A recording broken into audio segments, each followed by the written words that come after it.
Hello guys, আজ তোমাদের সাথে শেয়ার করব পুরীতে গিয়ে কোথায় কোথায় ঘুরতে গিয়েছিলাম। আগের অনেক ভিডিওতে তো দেখিয়েছিলাম যে আমি পুরী গিয়েছি। তো বেশ অনেকদিন পর তোমাদের সাথে এই ভিডিওতেই শেয়ার করব। তো প্রথমে তোমাদেরকে দেখিয়ে নিলাম, রেডি হয়ে নিচ্ছি আমি। তবে রেডি হয়ে বেরিয়ে খেলাম হলো ইডলি বড়া আর ধোসা আর জিলাপি। তো সকালে এটা খেয়ে বেরিয়ে গেলাম গুপ্ত বৃন্দাবনের উদ্দেশ্যে। তো একে একে গুপ্ত বৃন্দাবনে গিয়েছো আমাকে অবশ্যই কমেন্ট করে জানাবে। তো তারপরে গুপ্ত বৃন্দাবনটা তোমাদের দেখিয়ে দিয়ে তারপরে দেখো তো আমার সাথে কার দেখা হয়েছিল, কে কে চেনো এটাও আমাকে অবশ্যই কমেন্ট করে জানাবে। তো সেম বৃন্দাবনের মতোই দেখতে গুপ্ত বৃন্দাবন।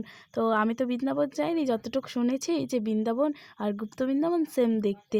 তো তারপরে দেখো আমার ভোলা আমার জন্য দাঁড়িয়ে আছে। তারপরে এইদিকে আরও একবার দেখি আমার ভোলা বসে আছে আমার জন্য। তো তারপরে কাজু গাছ দেখতে দেখতে আবার একটি অন্য জায়গার উদ্দেশ্যে বেরিয়ে পড়লাম। তো তারপরে এসে এখানেও দর্শন করে দেখো আমরা এখন রাক্ষসের মুখের ভিতরে ঢুকে যাচ্ছে। আমি তো ভেবেছি তো আজকে আর বাঁচার উপায় নেই। তো দেখি ভিতরে ঢুকে দেখি আমার ভোলা, 108টা ভোলানাথ, এত সুন্দর দেখতে।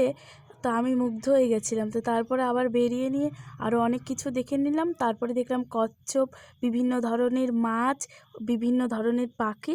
এই সব দেখতে দেখতে তোমাদের সাথে ব্লগটি আজকে শেষ করছি। তো তারপরে গিয়েছিলাম সমুদ্রে, যেহেতু আজকে আমাদের লাস্ট দিন ছিল সমুদ্রকে একটু বাই বাই করে তোমাদের সাথে ব্লগটি এখানেই শেষ করছি। ভিডিওটি যদি ভালো লাগে লাইক কমেন্ট অবশ্যই শেয়ার করবে। Bye bye. সমুদ্রকেও লিখলাম, তোমাদেরকেও বললাম বাই বাই।